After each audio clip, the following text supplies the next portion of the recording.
Now, page 4, why Catholics in America must reject the Pope. Pope Francis is flesh and blood. Sure, we consider him the vicar of Christ, but he's fallible, and he's leading American Catholics down a path of self-mutilation. The Pope is calling for open borders. He's criticizing President Trump and all reasonable Americans who understand that this republic needs robust and permanent border solutions, which includes barriers, walls, fences, and yes, razor wire. Pope Francis claims that political leaders who call for barriers along our border, meaning President Trump, will, quote, end up becoming prisoners of the walls they build. The Pope also says that with fear, we will not move forward. Forward where, Pontiff? To your brand of South American socialist utopia?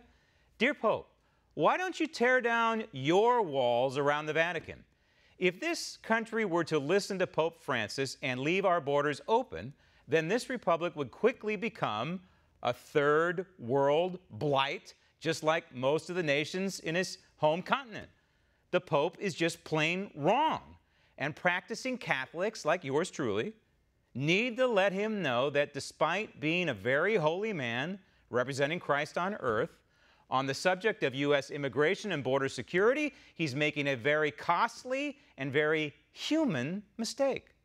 But radical members of Congress like Hakeem Jeffries of New York love it. They love it when leaders like the Pope provide them political cover on the Democrat policy of open borders.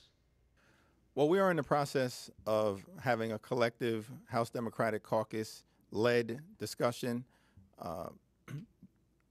inclusive of the leadership of the relevant committees, including Chairman Jerry Nadler, as well as Chairman... I'm going to let this guy continue, but first I want to mention something about Jerry Nadler.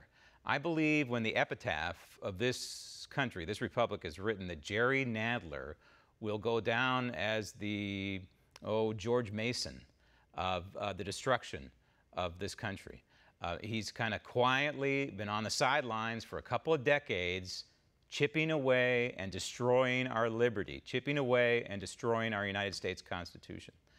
People like Chuck Schumer might go down in history as the James Madison of the destruction of this republic, and Barack Obama, maybe at this point, maybe he's the George Washington, or George Soros, the George Washington of the disintegration of what was once a fine constitutional republic.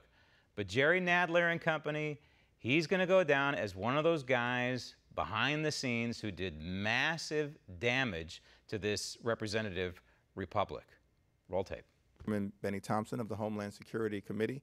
So I don't want to comment one way or the other on Julian Castro's proposal. Stop tape. This is where this guy was headed. Julian Castro, who's running for the Democrat nomination for President of the United States. He's come out with his immigration plan. And if you would abide by it, then it would accelerate the destruction of this republic.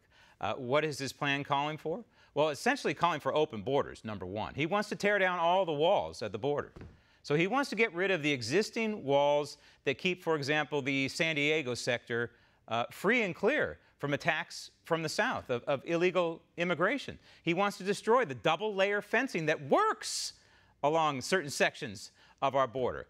That's one of his plans. Another is to cut ICE in half. Now, this is a political split the baby nonsense. It's gobbledygook, because if you're calling for open borders and you're calling for a dismantling, essentially, of our entire immigration system and a wide open southern border, then why do you need ICE? So he's saying cut ICE in half. What he really means is, I'll cut ICE in half and then I'll destroy it a little bit later.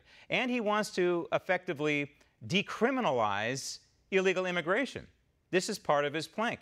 He wants to make it perfectly legal, no longer a misdemeanor. By the way, it shouldn't be a misdemeanor. It should be an absolute felony to violate our sovereignty, but right now it is a misdemeanor. He wants to decriminalize it. He wants to give a green light to millions of people who live south of our border and tens of millions of others around the world, that if you can get to a point where you can violate the sovereignty of the United States, it's fine. Nobody's going to prosecute you. Why do you need ICE? Why do you need the Border Patrol? If Julian Castro is elected President of the United States and his policies are adopted, God forbid, if the Democrats can regain control of the United States Senate and a Julian Castro is elected president of the United States and they retain control of the House of Representatives, this is our future. This is what we are staring at. Want to see more videos like this? Click on the link below and subscribe to One America News on YouTube, and call your cable provider and kindly demand that One America News is added to your lineup. Call and subscribe today.